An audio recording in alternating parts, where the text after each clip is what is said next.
नमस्कार, आप सभी का स्वागत है आपके अपने यूट्यूब चैनल एक्सेस एकेडमी पर। टीजीटी, पीजीटी, एल्टीग्रेड, जीआईसी और नेट जेआरएफ की पॉलिटिकल साइंस की तैयारी के अंतर्गत आज की इस वीडियो में हम आप सभी लोगों के लिए राज्य की उत्पत्ति के सिद्धांतों के अंतर्गत राज्य की उत्पत्ति के दैवीय सिद्धांत से जुड़ी हुई क्लास को लेकर के आए हैं, जिसके अंतर्गत हम डिस्कस करेंगे दैवीय उत्पत्ति के सिद्धांत का अर्थ, उसकी मान्यताएं, आलोचना एवं महत्व। तो आप सभी लोगों के लिए ये वीडियो काफी महत्वपूर्ण होने वाला है। सभी से निवेदन है कि वीडियो में अंत तक बने रहें और प्लीज वीडियो को लाइक करें, दोस्तों में शेयर करें। अगर अभी तक चैनल को सब्सक्राइब नहीं किया है तो प्लीज चैनल को सब्सक्राइब करके बेल आइकन दबा लें, क्योंकि यहाँ पर आप सभी को पॉलिटिकल साइंस के handwritten notes free of cost दिए जाएंगे। तो आइए साथियों, शुरू करते हैं आज का वीडियो। और आज के इस वीडियो में राज्य की उत्पत्ति के दैवीय सिद्धांत को विस्तार पूर्वक समझेंगे और चर्चा करेंगे, जो आप सभी की एग्जाम्स की दृष्टि से काफी हेल्पफुल है और यहाँ से 1 से 2 नंबर के क्वेश्चंस हमेशा सभी एग्जाम्स में पूछे जाते हैं। तो आइए शुरू करते हैं आज का वीडियो और देख लेते हैं आज के इस महत्वपूर्ण टॉपिक को। राज्य की उत्पत्ति का दैवीय सिद्धांत जो है, यह सबसे प्राचीन सिद्धांत है और इसके अनुसार यह धारणा विकसित हुई कि राज्य ईश्वर द्वारा स्थापित एक दैवीय संस्था है तथा राजा जो है वो ईश्वर का प्रतिनिधि होने के कारण केवल और केवल ईश्वर के प्रति उत्तरदायी है। प्रजा का कर्तव्य अथवा धर्म है कि राजा की आज्ञाओं का हृदय से पालन करे और उसका विरोध ना करे, और इसे धार्मिक सिद्धांत के नाम से भी जाना जाता है। राज्य के उत्पत्ति का जो दैवीय सिद्धांत है उसका अन्य नाम धार्मिक सिद्धांत भी है। इस सिद्धांत के प्रमुख समर्थक जेम्स प्रथम है। Plutarch, Robert Filmer, Homer, Hughes, Jellinek, Louis चौदहवीं, Saint Augustine, Saint Ambrose, Luther, Calvin, Hegel, भारतीय विचारक मनु, पोप ग्रेगरी आदि जो हैं इस सिद्धांत के प्रमुख समर्थकों के अंतर्गत आते हैं। वहीं आपको बता दें, भारतीय विचारकों में मनु जो हैं वो राज्य की उत्पत्ति के दैवीय सिद्धांत के समर्थकों के रूप में गिने जाते हैं। यहाँ से प्रश्न पूछा जाता है कि कौन सा विचारक राज्य की उत्पत्ति के दैवीय सिद्धांत से नहीं जुड़ा है। तो इनको आपको याद रखना है, इतने लोग दैवीय सिद्धांत से जुड़े हुए हैं और इसके अलावा जो ऑप्शन आपको दिखेगा वो इससे जुड़े हुए लोगों का नहीं होगा और वही ऑप्शन आपका सही हो जाएगा। अब देखते हैं इससे जुड़े हुए महत्वपूर्ण पॉइंट्स को, थोड़े इसके समझने का प्रयास करते हैं सरल तरीके से कि राज्य की उत्पत्ति का दैवीय सिद्धांत सबसे प्राचीनतम सिद्धांत है और इस सिद्धांत के अनुसार राज्य एक दैवीय कृत्य है और राजा ईश्वर का प्रतिनिधि है। अथवा इसे इस तरीके से भी समझ सकते हैं कि राज्य का निर्माण ईश्वर ने किया है और राजा ईश्वर का प्रतिनिधि है। अथवा अगर हम इसे और थोड़ा सरल करें तो हो जाएगा, राज्य ईश्वर द्वारा स्थापित एक दैवीय संस्था है तथा राजा ईश्वर का प्रतिनिधि है, इसलिए राजा मात्र ईश्वर के प्रति उत्तरदायी है। तो ये थी इससे जुड़ी हुई कुछ धारणाएं जो राज्य की उत्पत्ति से संबंधित हैं। अब इससे जुड़ी हुई महत्वपूर्ण परिभाषाएं देख लेते हैं। जो राज्य की उत्पत्ति के दैवीय सिद्धांत के समर्थक हैं, उन्होंने अपनी बातों को सही सिद्ध करने के लिए अपनी रचनाओं में राज्य को दैवीय संस्था के रूप में परिभाषित करने का पूरी तरीके से प्रयास किया है। तो सबसे पहले राज्य के उत्पत्ति के दैवीय सिद्धांत की परिभाषा में हीगल महोदय को देखते हैं। तो हीगल महोदय कहते हैं राज्य ईश्वर का अवतरण है, या ऐसे भी इसको पूछा जा सकता है कि राज्य पृथ्वी पर ईश्वर का अवतरण है। इस तरीके से इन्होंने इसकी समर्थन में ये परिभाषा लिखी है। वहीं जेम्स प्रथम लिखते हैं कि राजा लोग पृथ्वी पर परमात्मा की श्वास लेती हुई मूर्तियां हैं। जेम्स प्रथम ने दैवीय उत्पत्ति के सिद्धांत के समर्थन में लिखा है कि राजा लोग जो हैं वो पृथ्वी पर परमात्मा की श्वास लेती हुई मूर्तियां हैं। वहीं प्लूटार्क ने लिखा है, एक नगर की स्थापना बिना भूमि के संभव है, परंतु बिना ईश्वर में विश्वास राज्य की स्थापना नहीं हो सकती है। यानी प्लूटार्क ने यहां तक कह दिया है कि अगर किसी नगर की स्थापना करनी है तो बिना भूमि की उसकी स्थापना हो सकती है, परंतु बिना ईश्वर में विश्वास के राज्य की स्थापना नहीं हो सकती है। वहीं बूच महोदय लिखते हैं कि राजा ईश्वर का प्रतिनिधि है। अगर ये पूछ लिया जाए राजा ईश्वर का प्रतिनिधि है, ये कथन किसका है, तो ये बूच महोदय का है। वहीं अन्य तरीके से उन्होंने लिखा है राजा ईश्वर की प्रतिमूर्ति है। तो चाहे प्रतिनिधि कहा जाए या प्रतिमूर्ति कहा जाए, दोनों बूच महोदय के स्टेटमेंट हैं। अब देखते हैं दैवी सिद्धांत की मान्यताओं को कि इसकी मान्यताएं क्या हैं, किन मान्यताओं पर ये आधारित है। तो दैवी सिद्धांत की कुछ प्रमुख मान्यताएं हैं, जैसे राज्य दैवीकृत है अथवा राज्य को ईश्वर ने बनाया है। यह सिद्धांत मानता है कि राज्य का निर्माण ईश्वर ने किया है। वहीं अगला पॉइंट है कि राजा धरती पर ईश्वर का प्रतिनिधि है और जब राज्य का निर्माण ईश्वर ने किया है तो उसके कार्यों को देखने वाला राजा जो है वो ईश्वर का प्रतिनिधि है। अगला पॉइंट है राजा ईश्वर के प्रति उत्तरदायी है। जब दैवी सिद्धांत मानता है कि राज्य का निर्माण ईश्वर के द्वारा किया गया है और राजा जो है ईश्वर का प्रतिनिधि है, तो जब कोई संस्था ईश्वर के द्वारा निर्मित है और ईश्वर का प्रतिनिधि उसका कार्यभार देख रहा है, तो वहां से बात यही निकलकर सामने आएगी कि वो ईश्वर के प्रति ही उत्तरदायी होगा। तो यह सिद्धांत मानता है कि राजा जो है वो ईश्वर के प्रति जवाबदेह या उत्तरदायी होता है। अगला पॉइंट है कि राजा की आज्ञा का विरोध करना ईश्वर का विरोध करना है। जब राजा पृथ्वी पर ईश्वर का प्रतिनिधि है, तो अगर ईश्वर के प्रतिनिधि का आप विरोध करेंगे तो ईश्वर का विरोध माना जाएगा और यह सिद्धांत जो है राजा के विरोध का अधिकार जनता या प्रजा को नहीं देता है। अगला, राजा का पद वंशानुगत है। वंशानुगत क्या है, अर्थ होता है कि जिस वंश का पहला राजा है उसकी आगे आने वाली पीढ़ियां राजा बनती जाएंगी। तो इस तरीके से दैवी सिद्धांत जो है वो राजा के वंशानुगत पर विश्वास करता है। अगला पॉइंट है राज्य के पास असीमित शक्तियां हैं। क्योंकि राज्य का निर्माण ईश्वर के द्वारा किया गया है और ईश्वर के पास असीमित शक्तियां होती हैं, इसलिए ईश्वर के द्वारा निर्मित संस्था के पास भी असीमित शक्तियां होंगी। वहीं यह सिद्धांत जो है निरंकुश राजतंत्र का समर्थक है। सबसे बड़ी चीज, इंपॉर्टेंट पॉइंट यहां से है कि यह प्रश्न कई बार पूछा गया है कि कौन सा सिद्धांत निरंकुश राजतंत्र का समर्थक है। तो राज्य की उत्पत्ति का दैवी सिद्धांत जो है निरंकुश राजतंत्र के समर्थक है। अब कुछ इंपॉर्टेंट पॉइंट को डिस्कस करते हैं जहां से प्रश्न बनते हैं। यह सिद्धांत राज्य को साध्य और व्यक्ति को साधन मानता है, यानी सारे कार्य जो हैं वो राज्य के लिए किए जाएंगे। यह सिद्धांत ये बात मानता है कि राज्य जो है वो साध्य और व्यक्ति साधन है। और यहां से प्रश्न पूछा जाता है बार बार परीक्षाओं में कि कौन सा सिद्धांत राज्य को साध्य और व्यक्ति को साधन मानता है। तो राज्य की उत्पत्ति का दैवी सिद्धांत जो है राज्य को साध्य और व्यक्ति को साधन मानता है। और आप सभी को बता दें, इस सिद्धांत के जो पॉइंट्स हैं वो सभी धर्म ग्रंथों में देखने को मिलते हैं, यानी राज्य की उत्पत्ति के दैवी सिद्धांत का वर्णन सभी धर्मों के धर्म ग्रंथों में देखने को मिलता है। आप यहूदी धर्म ग्रंथों में मिलेगा, हिंदू, मुस्लिम, ईसाई सहित प्राय सभी धर्मों में इस सिद्धांत का उल्लेख मिलता है। ऐसा कोई धर्म नहीं है जहां पर राज्य की उत्पत्ति के दैवी सिद्धांत का उल्लेख देखने को ना मिले। वहीं गैटिल महोदय लिखते हैं कि मानव इतिहास के दीर्घ काल तक राज्य ईश्वरकृत या दैवी समझा जाता था और सरकार का स्वरूप धार्मिक था। ये दैवी सिद्धांत के बारे में ही गैटिल महोदय के द्वारा लिखा गया है। अब इससे जुड़े हुए कुछ और पॉइंट डिस्कस कर लेते हैं। साथियों, इन नोट्स को बनाने में पूरी तरीके से सावधानी बरती गई है और सभी इंपॉर्टेंट बुक्स और साइट्स का रेफरेंस लेते हुए इन नोट्स का निर्माण किया गया है।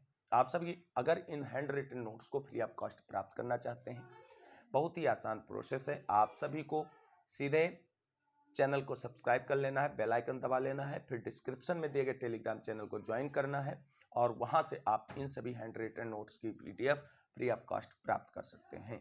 अब देख लेते हैं राज्य की उत्पत्ति के दैवी सिद्धांत से जुड़े हुए कुछ और इंपॉर्टेंट पॉइंट। इस सिद्धांत के सबसे पहले उल्लेख, यानी राज्य की उत्पत्ति के दैवी सिद्धांत का सर्वप्रथम उल्लेख यहूदी धर्म की पवित्र पुस्तक जो ओल्ड टेस्टामेंट है उसमें देखने को मिलता है। तो यहां से प्रश्न बन सकता है कि राज्य की उत्पत्ति के दैवीय सिद्धांत का सर्वप्रथम उल्लेख कहाँ देखने को मिलता है? तो इसका सर्वप्रथम उल्लेख यहूदी धर्म की पवित्र पुस्तक ओल्ड टेस्टामेंट में देखने को मिलता है। ओल्ड टेस्टामेंट में इसके बारे में लिखा है कि राजा की नियुक्ति ईश्वर करता है और वही उसे मार सकता है। वहीं महाभारत के शांति पर्व में भी लिखा है कि अराजकता से त्रस्त होकर लोग ईश्वर के पास गए और ईश्वर ने मनु को उनका राजा नियुक्त किया। ये हिंदू धर्म की बात हो गई, जहां पर महाभारत के शांति पर्व में इस बात को लिखा गया है। वहीं आचार्य मनु, जिनको महाभारत के शांति पर्व में राजा माना गया है, उनकी प्रसिद्ध पुस्तक मनु स्मृति के 7वें अध्याय में लिखा है कि जब पृथ्वी पर सर्वत्र अराजकता का बोलबाला था, सभी लोग दुखी अवस्था में थे, कोई अपने कर्तव्य का पालन करने की स्थिति में नहीं था, तो ऐसी स्थिति में सृष्टि की रक्षा करने के लिए ईश्वर ने राज्य की व्यवस्था की। ऐसा मनु स्मृति के 7वें अध्याय में लिखा गया है। यानी मनु स्मृति भी राज्य के उत्पत्ति के दैवीय सिद्धांत का समर्थन करता है। अगला, राजा की शक्ति का स्रोत जो है वो ईश्वर है। राज्य की उत्पत्ति के दैवीय सिद्धांत में राजा की जो शक्ति है उसका स्रोत ईश्वर को माना गया है। इंपॉर्टेंट फैक्ट है कि मनु स्मृति में आचार्य मनु ने राजधर्म सिद्धांत, किसका? राजधर्म सिद्धांत और विराट पुरुष की कल्पना का प्रतिपादन किया है।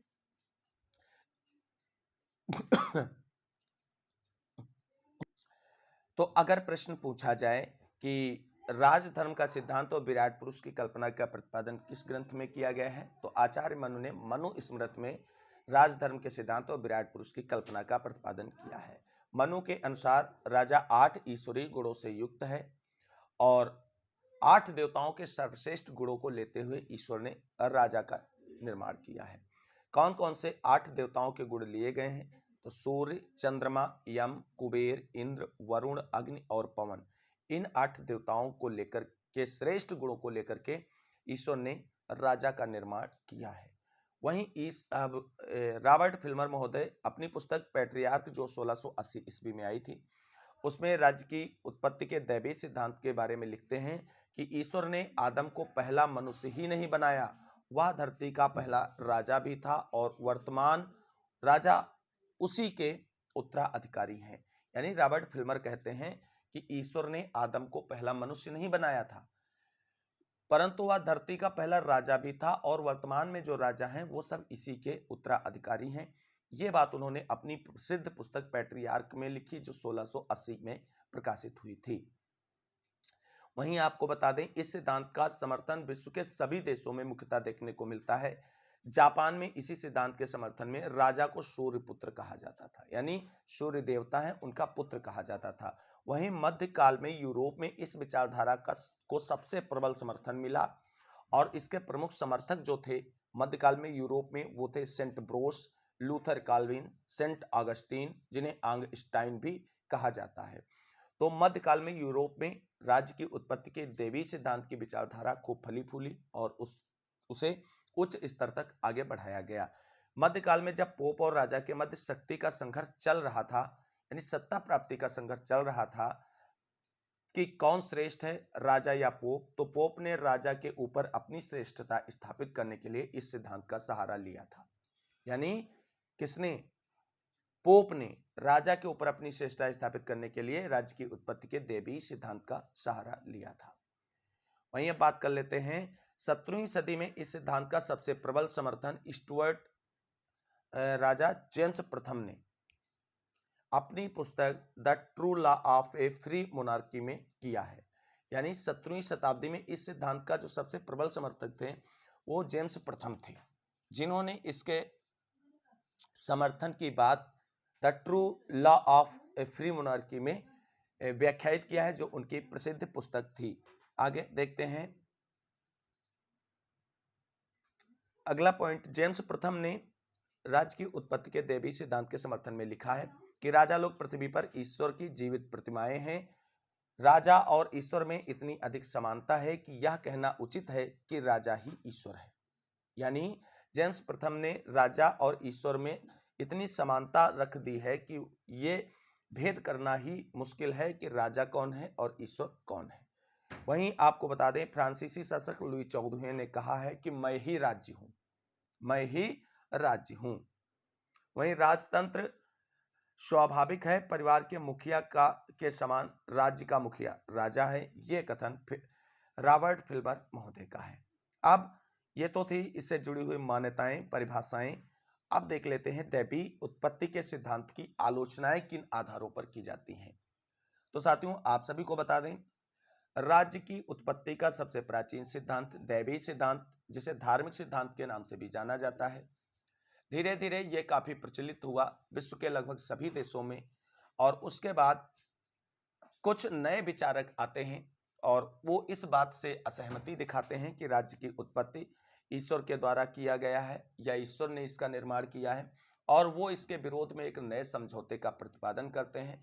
और वही विचारक जो नए सामाजिक समझौते के सिद्धांत का प्रतिपादन करते हैं, वो इसकी आलोचना इन बिंदुओं के आधार पर करते हैं। तो जिस आधार पर दैवी उत्पत्ति के सिद्धांतों की आलोचना की जाती वो कुछ इस तरीके से है। पहला पॉइंट है, यह सिद्धांत अवैज्ञानिक व अनैतिहासिक है, यानी अनैतिहासिक है। इसके कोई ऐतिहासिक पृष्ठभूमि नहीं है और ना तो इसे वैज्ञानिक रूप से प्रूव्ड किया जा सकता है। पहला पॉइंट यह है। दूसरा है, धार्मिक निरंकुशता को प्रोत्साहित करता। दैवी उत्पत्ति का सिद्धांत धार्मिक निरंकुशता को प्रोत्साहित करता है। इस आधार पर इस सिद्धांत की आलोचना की जाती है। वहीं यह सिद्धांत रूढ़िवादी सिद्धांत है। राज्य की उत्पत्ति के दैवी सिद्धांत को रूढ़िवादी सिद्धांत माना जाता है और इस आधार पर सामाजिक समझौते के जो संबंधित विचारक हैं वो इसकी आलोचना करते हैं। वहीं यह सिद्धांत नास्तिकों को अमान्य है। जो धार्मिक विश्वास में करते हैं उनके लिए तो यह सिद्धांत उपयुक्त माना गया है। जो धार्मिक रूप से नास्तिक हैं उनके लिए यह सिद्धांत अमान्य है। वहीं यह सिद्धांत अतार्किक है, यानी राज्य की उत्पत्ति के दैवी सिद्धांत में कोई भी तार्किक बिंदुओं को सम्मिलित नहीं किया जा सकता है और इसलिए जो इसके प्रमुख आलोचक हैं वो इसे अतार्किक सिद्ध करते हैं। वहीं दैवी उत्पत्ति का सिद्धांत प्रजातंत्र विरोधी है। साथियों, ये प्राचीन काल में दैवी उत्पत्ति का सिद्धांत काफी प्रासंगिक और प्रचलित था, लेकिन वर्तमान में जिस तरीके से प्रजातंत्र व्यवस्था विश्व के लगभग अधिकतम देशों में देखने को मिलती है, तो उस हिसाब से अगर विश्लेषण किया जाए तो राज्य की उत्पत्ति का दैवी सिद्धांत जो है वो कहीं ना कहीं राजतंत्र का समर्थन करता है और प्रजातंत्र का विरोधी नजर आता है। अब दैवी उत्पत्ति के सिद्धांत की आलोचना में कुछ प्रमुख विचारकों ने अपने कथन जो है वो दिए हुए हैं। तो सबसे पहले बात कर लेते हैं, क्रैब महोदय कहते हैं इसकी आलोचना में कि राज्य विधि का नहीं बल्कि विधि ही राज्य का निर्माण करती है। तो ये आलोचना करते हुए क्रैब कहते हैं कि राज्य विधि का नहीं निर्माण करता है बल्कि विधि जो है अर्थात कानून जो है वो राज्य का निर्माण करती है। वहीं लियो डुग्बी कहते हैं कि कानून राज्य का पूर्ववर्ती है और राज्य से ऊपर है। यानी इसकी आलोचना करते हुए लियो डुग्बी कहते हैं कि कानून जो है वो राज्य से पहले हैं और राज्य से ऊपर भी हैं। तो ये इन आधारों पे इस सिद्धांत की आलोचना की जाती है। इन बहुत सारी आलोचनाओं के बाद इस सिद्धांत की ढेर सारी मान्यताएं और महत्व हैं। तो दैवी सिद्धांत जो है उसके महत्व के बारे में नजर डाल लेते हैं। तो कोई भी सिद्धांत हो या नियम हो या कानून हो, उसकी अगर आलोचना हमको करनी है तो किसी न किसी आधार पे आलोचना कर सकते हैं। लेकिन कोई भी अगर चीज विकसित हुई है, समाज में चलन में आई है, उसका अपना महत्व जरूर होता है। उसी दृष्टि से राज्य की उत्पत्ति के दैवी सिद्धांत के महत्व को देखते हैं, किन आधारों पर यह महत्वपूर्ण सिद्धांत है। तो समझते हैं थोड़ा। इस सिद्धांत ने लोगों को आज्ञा पालन, अनुशासन एवं एकता के सूत्र में पिरोने का कार्य किया। निसंदेह कहा जा सकता है कि राज्य के उत्पत्ति का जो दैवी सिद्धांत है, इसने लोगों के अंदर एक धर्म का डर पैदा किया और इससे लोगों में आज्ञा पालन, अनुशासन और लोगों को एकजुट रहने के लिए एक सर्वश्रेष्ठ कार्य करने में ये सफल साबित हुआ। और इसके महत्व को स्पष्ट करते हुए गिलक्राइस्ट महोदय ने लिखा है कि यह सिद्धांत चाहे कितना भी गलत है और विवेक शून्य क्यों ना हो, अराजकता के अंत का श्रेय इसे अवश्य प्राप्त है। यानी समाज में जो अराजकता व्याप्त थी, राज्य विहीन अवस्था थी, सभी मनुष्य एक दूसरे को मरने मारने पे उतारू थे, तो उससे कहीं ना कहीं इस सिद्धांत ने जो है हम सभी को बाहर निकाला है। यानी समाज में जो अराजकता व्याप्त थी उसके अंत का श्रेय इस सिद्धांत को दिया जा सकता है, जिससे इसके महत्व को कहीं ना कहीं पूर्णतः स्पष्ट रूप से समझा जा सकता है कि राज्य की उत्पत्ति का जो दैवीय सिद्धांत तो भले ही अतार्किक, अमनोवैज्ञानिक या अनऐतिहासिक है, लेकिन उसने समाज में व्याप्त अराजकता को दूर किया है, जिसके लिए इसे इसका श्रेय दिया जाना चाहिए। वहीं अगला नोट पॉइंट, इंपॉर्टेंट पॉइंट है कि यूरोप के राजाओं ने लोकतंत्री विचारधारा को रोकने के लिए इस सिद्धांत का प्रयोग किया था। यानी लोकतंत्र की विचारधारा आती तो सभी को समान कानून अधिकार मिलते, और इस तरीके से लोकतांत्रिक प्रणाली को रोकने के लिए यूरोप के राजाओं ने इस सिद्धांत का समर्थन लिया था। तो साथियों, ये था राज्य की उत्पत्ति का दैवीय सिद्धांत, जिसके अंतर्गत हमने इसके अर्थ, परिभाषाएं, मान्यताएं, आलोचनाएं और महत्व के बारे में विस्तार पूर्वक आप सभी के साथ चर्चा किया है। उम्मीद करते हैं आप सभी के आगामी आने वाले पेपर जैसे TGT, PGT, LT grade, GIC प्रवक्ता, government degree college, assistant professor, Kendriya Vidyalaya संगठन और नेट जेआरएफ की परीक्षाओं में ये वीडियो सीरीज काफी हेल्पफुल साबित होगी, और सारी बेसिक कॉन्सेप्ट की चीजें जो डिस्कस की जा रही हैं वो काफी आप सभी लोगों के लिए प्रिपरेशन में हेल्पफुल साबित होंगी। तो आज की वीडियो में बस इतना ही। अगली वीडियो में नेक्स्ट जो राज्य की उत्पत्ति का सिद्धांत होगा उसके साथ आप सभी के बीच पुनः उपस्थित होंगे। तब तक के लिए सभी साथियों को जय हिंद, जय भारत, वंदे मातरम। आप सभी साथियों का दिन शुभ हो।